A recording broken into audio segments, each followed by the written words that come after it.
UGC regulation 2026 जिस पर supreme court का स्टे आता है, लेकिन उसके बाद उस स्टे के विरोध में जेएनयू जैसे विश्वविद्यालय में जातिवादी नारे लगते हैं।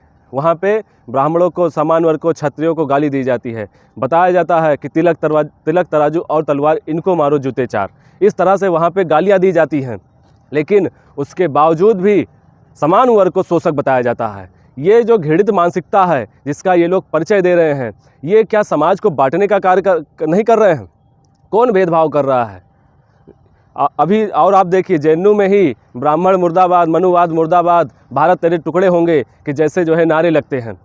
ये वामपंथी लोग ये न समाज को जोड़ना चाहते हैं, न देश के लिए कोई काम करना चाहते हैं। सिर्फ और सिर्फ ये एक एजेंडे पे काम कर रहे हैं। इनका मकसद ही यही है कि भारत को फिर से एक बार एक टुकड़ा किया जाए, जिसमें इनकी जो सफलता इनको मिल सके। जो एजेंडे के तहत ये लोग कार्य कर रहे हैं। और सरकार से हम कहना चाहते हैं कि ऐसे लोगों पर विधिक कार्रवाई करिए, दंडात्मक कार्रवाई करिए, एक नज़ीर बने हमारे देश में।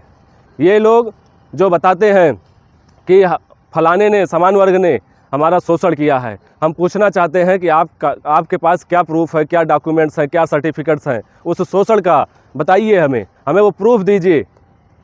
शोषण नहीं हुआ है आपका सिर्फ पोषण हुआ है, और उसी पोषण के चलते आज ये आप लोग जो बोल पा रहे हैं ये उसी की देन है। नहीं तो आज आप बोल ना पाते, आपके पास वो स्वतंत्रता ना होती बोलने की, वो आज़ादी ना होती।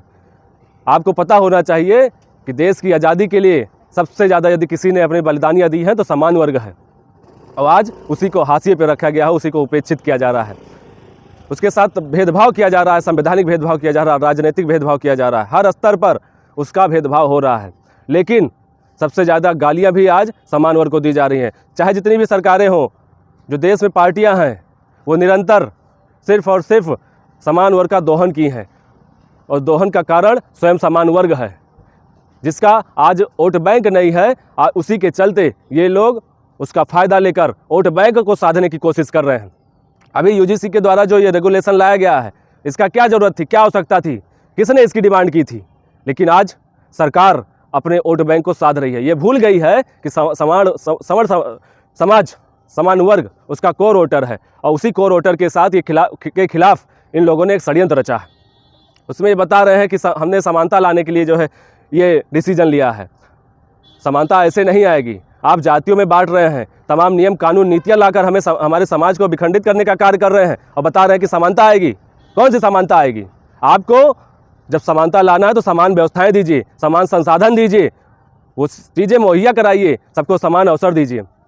इस तरह से विभाजनकारी नीतियों से हमारा समाज एक नहीं होगा। तो हम सरकार से कहना चाहते हैं, ये यूजीसी रेगुलेशन 2026 जो आपके द्वारा लाया गया है, यूजीसी के द्वारा लाया गया है, इसको वापस लिया जाए, नहीं तो समान वर्ग सड़क से लेकर संसद तक आंदोलन करेगा।